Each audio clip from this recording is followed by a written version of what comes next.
തിരുവനന്തപുരത്ത് ജാർഖണ്ഡ് സ്വദേശികളായ അച്ഛനമ്മമാർ സ്വകാര്യ ആശുപത്രി ഐസിയുവിൽ ഉപേക്ഷിച്ചു പോയ 3 ആഴ്ച പ്രായമായ പെൺകുഞ്ഞിപ്പോൾ എറണാകുളം ജനറൽ ആശുപത്രിയിൽ പൂർണ്ണ ആരോഗ്യവതിയാണ്.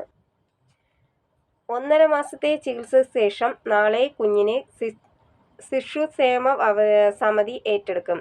ആശുപത്രി സൂപ്രണ്ട് അഭ്യർത്ഥന മാനിച്ച് ആരോഗ്യമന്ത്രി വീണ ജോർജ് കുഞ്ഞിന് നിധി എന്ന് പേരിട്ടു. ഓരോ കുഞ്ഞിനും അമൂല്യ സമ്പത്താണ്. ഈ മക്കളും അതുകൊണ്ട് തന്നെയാണ് നിധി എന്ന പേരിട്ടത്.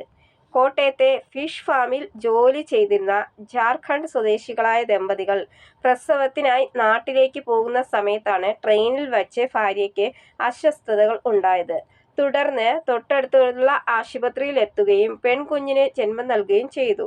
1 കിലോയിൽ താഴെ മാത്രം ഭാരമുള്ളതിനാൽ വിദഗ്ധ ചികിത്സയ്ക്കായി കുഞ്ഞിനെ അവർ സ്വകാര്യ ആശുപത്രി ഐസിയുവിലേക്ക് മാറ്റി.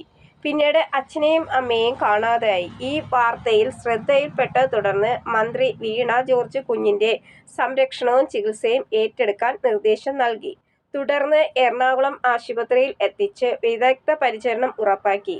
കുഞ്ഞിന്റെ ചികിത്സയ്ക്ക് സ്വകാര്യ ആശുപത്രിയിൽ ചെലവായ തുക ആരോഗ്യ വകുപ്പ് ഡയറക്ടർ നിശ്ചയിക്കുന്ന പ്രകാരം വനിതാ ശിശുക്ഷേമ വകുപ്പിന്റെ ബാലനിധിയിലൂടെ അനുവദിക്കുകയും തീരുമാനിച്ചു.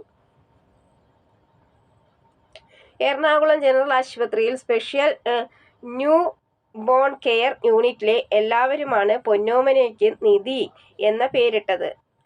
950 ഗ്രാം മാത്രമുള്ള കുഞ്ഞിന്റെ തൂക്കം മെഡിക്കൽ ബോർഡ് രൂപീകരിച്ച് ചികിത്സ ഏകോപിപ്പിച്ച് ഒരാഴ്ചയോളം കുഞ്ഞിന് ഓക്സിജൻ നൽകിയിരുന്നു. അമീനിയ ഉണ്ടായതിനാൽ 2 പ്രാവശ്യം രക്തം നൽകി. ആശുപത്രിയിൽ മിൽക്ക് ബാങ്കിൽ നിന്നും കുഞ്ഞിനാവശ്യമായ മുലപ്പാൽ നൽകുന്നുണ്ട്. പൂർണ്ണ ആരോഗ്യവതിയായ കുഞ്ഞിപ്പോൾ മൾട്ടി വൈറ്റമിനും അയണും എല്ലാം തന്നെ നൽകുന്നത്. ഇപ്പോൾ കുഞ്ഞിന് 37 ആഴ്ച പ്രായവും 2.5 കിലോ തൂക്കവും ഉണ്ട്.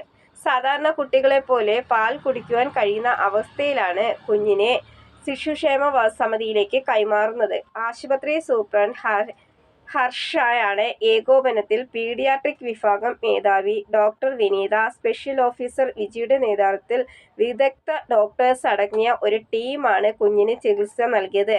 ബന്ധുക്കൾ ഇല്ലാത്തതിനാൽ കുഞ്ഞിന്റെ പ്രത്യേക പരിചരണം നടത്തിയത് ന്യൂബോൺ കെയറിലെ നഴ്സുമാരാണ്.